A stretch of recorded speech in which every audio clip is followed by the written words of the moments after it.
Hey everybody, good to see y'all, and we're looking at the next section here for Unit 1 about European expansion. So, why did Europeans start coming to the New World? It's that big question. So, why did it start? Who started it? Your text, a lot of people will sum it down to three words: God, glory, gold. Let's break it down a little bit further, okay? So, let's talk about the gold one first here. Economic force were a big part of it. Europe was seeing a huge population increase. So, before this, there was a plague, okay, that took out a lot of people. Plague is now gone, at least mostly gone, right? People making more food, people making more money. And so as the population goes up, we got a problem. We have prices going up as well too. We have too little money chasing too many goods, and so as part of that, we need more gold and silver to make to be able to make our economy function in Europe this time, okay? Because it functioned in having gold and silver. The money was directly tied to gold and silver. That's called bullionism. So the idea of bullionism here is that your entire economy is based off how much gold and silver you have.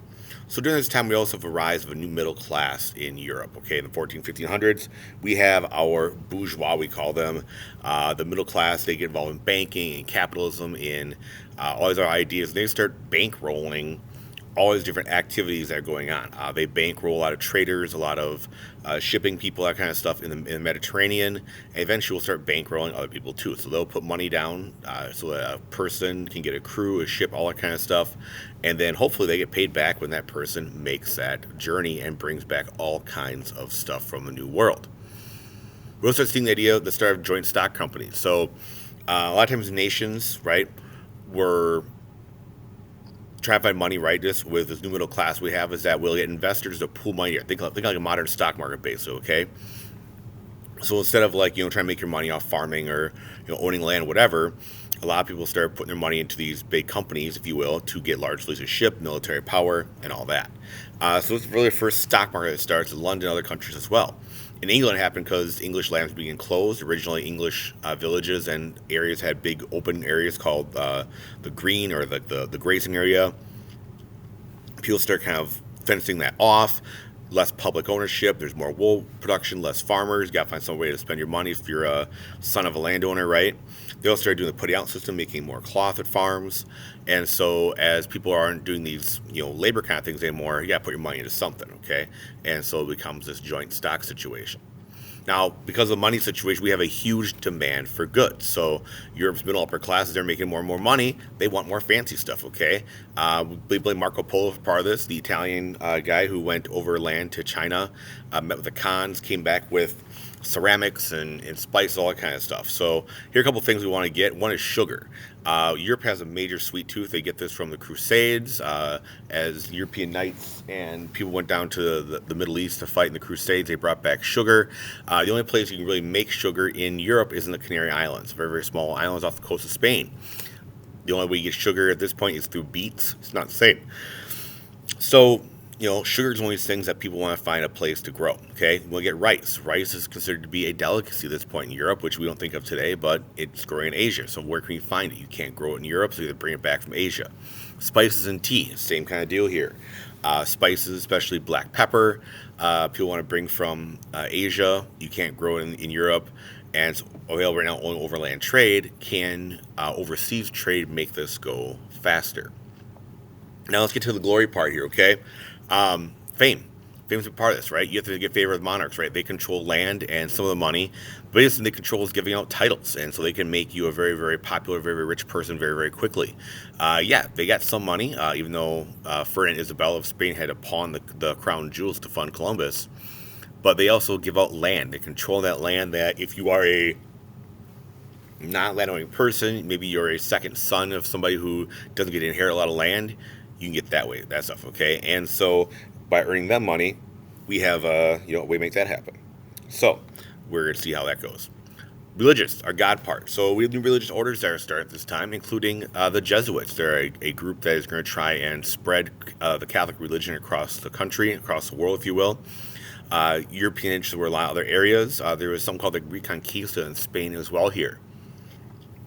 For a long time on the Iberian Peninsula, there was a time where Moors, basically Muslim rulers, had ruled out a good chunk of that. Well, Spanish monarchs that were backed by the Catholic Church kicked them out. There's nobody left to fight. The idea of spreading religion was a big part of it. And so a lot of these new monarchs were kind of like saying, hey, we are a good country because we're religious, we're tied to the church, all that kind of stuff.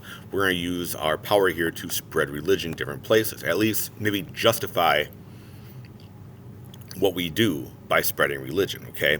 And so say, hey, as we go out, we're, looking for money. Well, we're not looking for money. We're going to spread religion, but we're also looking for money, that kind of thing, okay? And so that's kind of where we see these areas come in. We also have new technology we got. So the Renaissance brought back the old Greek mathematics that had been lost for a long time. We see new advances in printing with the invention of the printing press and the development of that from the Asian printing press, right, brought over to Europe. And use of cartography. We see the first popular maps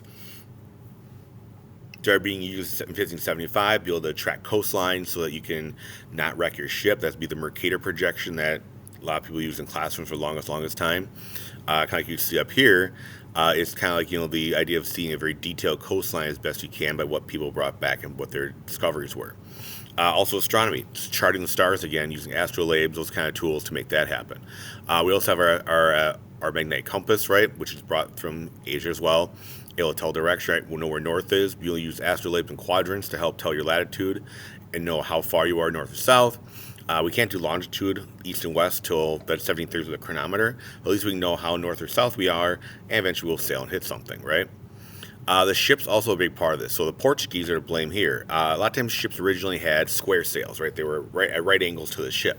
So the Portuguese caravel was designed as a way to make ships smaller, lighter, and faster. So instead of putting their sails at a right angle, they put them at a less of an angle, okay, as a way to call lateen sail, like you see down here, because that way, whether the wind is blowing at you or blowing at your back, you can go forward. Here, on a Spanish galleon up here with these right angle sails, you really can't do much, only if the wind is at your back or you're going anywhere.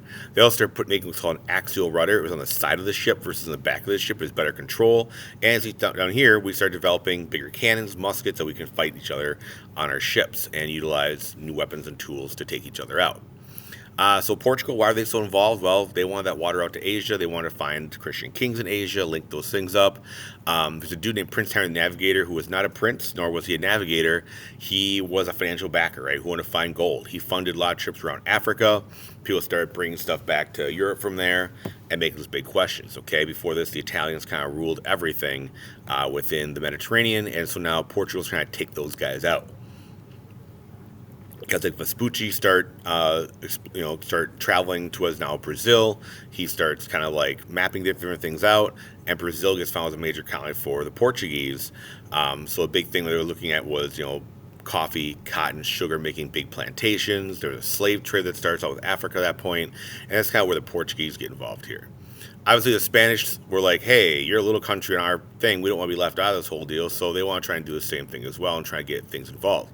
Ferdinand Isabella, King and Queen of Spain, the now United Spain, right, sponsored a bunch of overseas missions, including the one to Columbus. Columbus here was an Italian dude, right? He was not Spanish. He started finding Asia, not finding Asia, but his theory was that you could just start sailing, to the west, and you get yourself around and find where you got to go. First land he found was Bahamas, and then he landed there, met people, the Arawak people, and found a little bit of gold, and basically took command, and then made 4 more trips after that. Like a lot of educated men, there's most educated men, he thought the world was round. Not a lot of people were flat earthers back then. I guess there's probably more today, honestly, than otherwise. But he thought that there was a way to get through, right, by land, by water to Asia and back around. Okay, so Bahamas he reached first, and then he's like, hey, I found India. No, it was the Americas, but hey, whatever. Okay, one of the things he claimed, or his reason, was that he wanted to get involved with Christianity. He also found a little bit of gold, right? Usually earrings, jewelry that the Native Americans were wearing.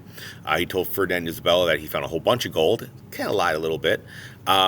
He also brought back Native Americans to Spain as slaves. And there's a lot of accusations we'll look at in terms of the killing of populations, forced gold mining.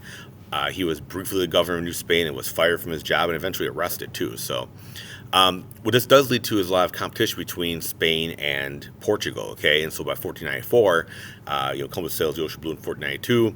These two countries are competing each other and trying to take each other out. Well, the Catholic Church can't have that because they're both Catholic countries. So Pope Leo said, we're going to divide the world into 2 sections, okay? Spain, you get this part over here. Portugal this part over here. So Portugal's like, hell yeah, I get this. I get Brazil. I get Africa. I get all this trade. I'm good. Spain's like, well, I guess we get this part. Well, at that time, they didn't think there was much there, but eventually they get, all the gold and silver mine stuff they find, quote unquote, right, in the New World. The other thing that Portugal got was something called asiento. Word's going to come up a lot here, and that's essentially the European right to slave trade. And countries will trade this back and forth a bunch. It'll go from Portugal to Spain to Britain, and just know that that term is one of the terms that's used here because it's one of the justifications, if you will, as to why slave trades happen and those kind of things. It's a little review for you guys, or a little preview for you guys, if you will. Thanks for your time and attention. I really appreciate it, and we'll see you guys in class.